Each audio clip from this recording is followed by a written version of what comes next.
প্ৰথমে সিনেমাত অভিনয়ৰ প্ৰস্তাৱ, তাৰ পাছত ফোনযোগে অভিনেত্ৰীক অশ্লীল প্ৰস্তাৱ। যুৱকৰে কটাব লাগিব এই নিশা।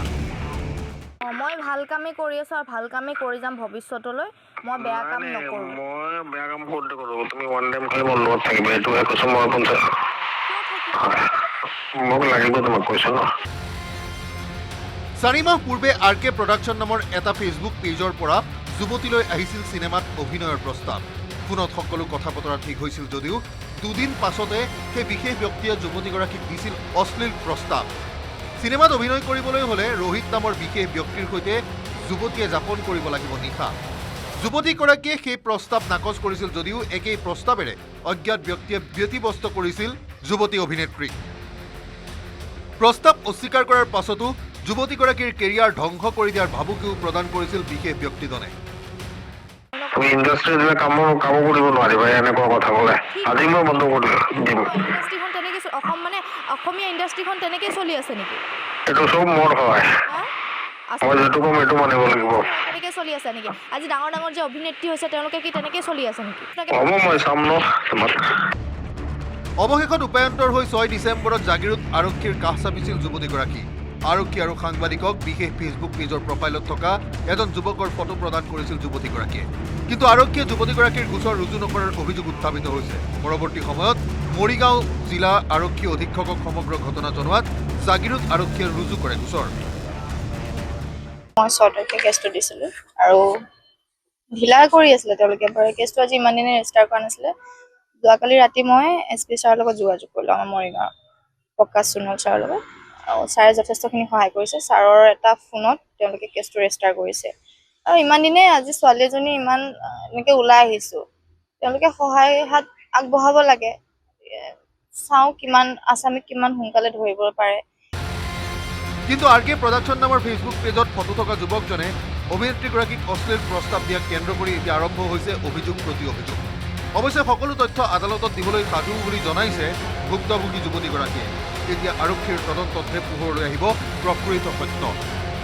জাগিৰোডৰ পৰা অজয় পালৰ report, news 18 Assam north east.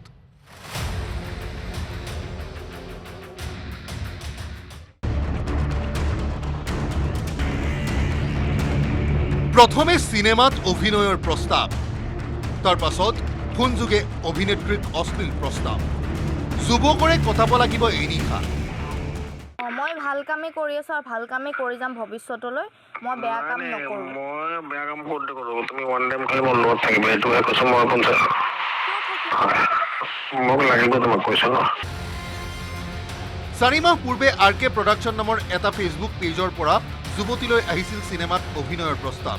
ফোনত সকলো কথা বতৰা ঠিক হৈছিল যদিও দুদিন পাছতে সেই বিশেষ ব্যক্তিয়ে যুৱতীগৰাকীক দিছিল অশ্লীল প্ৰস্তাৱ।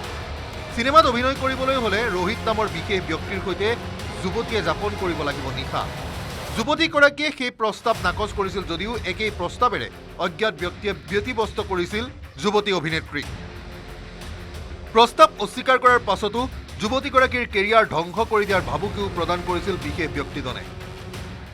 তুমি ইণ্ডাষ্ট্ৰীত কাম কৰিব নোৱাৰিবা এনেকুৱা কথা ক'লে আজি মই বন্ধ কৰি দিম। ইণ্ডাষ্ট্ৰীখন তেনেকৈ অসমীয়া ইণ্ডাষ্ট্ৰীখন তেনেকৈ চলি আছে নেকি? এইটো চব মোৰ হয়, মই যিটো ক'ম এইটো মানিব লাগিব। তেনেকৈ চলি আছে নেকি? আজি ডাঙৰ ডাঙৰ যে অভিনেত্ৰী হৈছে তেওঁলোকে কি তেনেকৈ চলি আছে নেকি? হ'ব মই চাম ন তোমাক। অৱশেষত উপায়ন্তৰ হৈ 6 ডিচেম্বৰত জাগিৰোড আৰক্ষীৰ কাষ চাপিছিল যুৱতীগৰাকী। আৰক্ষী আৰু সাংবাদিকক বিশেষ ফেচবুক পেজৰ প্ৰফাইলত থকা এজন যুৱকৰ ফটো প্ৰদান কৰিছিল যুৱতীগৰাকীয়ে। কিন্তু আৰক্ষীয়ে যুৱতীগৰাকীৰ গোচৰ ৰুজু নকৰাৰ অভিযোগ উত্থাপিত হৈছে। পৰৱৰ্তী সময়ত মৰিগাঁও জিলা আৰক্ষী অধীক্ষকক সমগ্ৰ ঘটনা জনোৱাত জাগিৰোড আৰক্ষীয়ে ৰুজু কৰে গোচৰ। মই 6 তাৰিখে কেছটো দিছিলোঁ আৰু ঢিলা কৰি আছিলে তেওঁলোকে। কেছটো আজি ইমান দিনে ৰেজিষ্টাৰ কৰা নাছিলে। যোৱাকালি ৰাতি মই SP ছাৰৰ লগত যোগাযোগ কৰিলোঁ, আমাৰ মৰিগাঁৱৰ প্ৰকাশ সোণোৱাল ছাৰৰ লগত। আৰু ছাৰে যথেষ্টখিনি সহায় কৰিছে। ছাৰৰ এটা ফোনত তেওঁলোকে কেছটো ৰেজিষ্টাৰ কৰিছে। আৰু ইমান দিনে আজি ছোৱালী এজনী ইমান এনেকৈ ওলাই আহিছোঁ, তেওঁলোকে সহায় হাত আগবঢ়াব লাগে। চাওঁ কিমান আসামীক কিমান সোনকালে ধৰিব পাৰে। কিন্তু RK প্ৰডাকশ্যন নামৰ ফেচবুক পেজত ফটো থকা যুৱকজনে অভিনেত্ৰীগৰাকীক অশ্লীল প্ৰস্তাৱ দিয়াক কেন্দ্ৰ কৰি এতিয়া আৰম্ভ হৈছে অভিযোগ প্ৰতি অভিযোগ। অৱশ্যে সকলো তথ্য আদালতত দিবলৈ সাজু বুলি জনাইছে ভুক্তভোগী যুৱতীগৰাকীয়ে।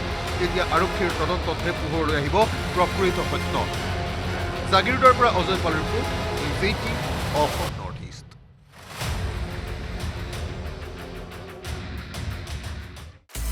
আপুনি বিচৰা বাতৰি পাব কেৱল নিউজ 18 এপত। নিউজ 18 এপ ডাউনলোড কৰিবলৈ স্কেন কৰক এই QR কোড। গুগল প্লে ষ্টৰতো পাব এই নিউজ 18 এপ।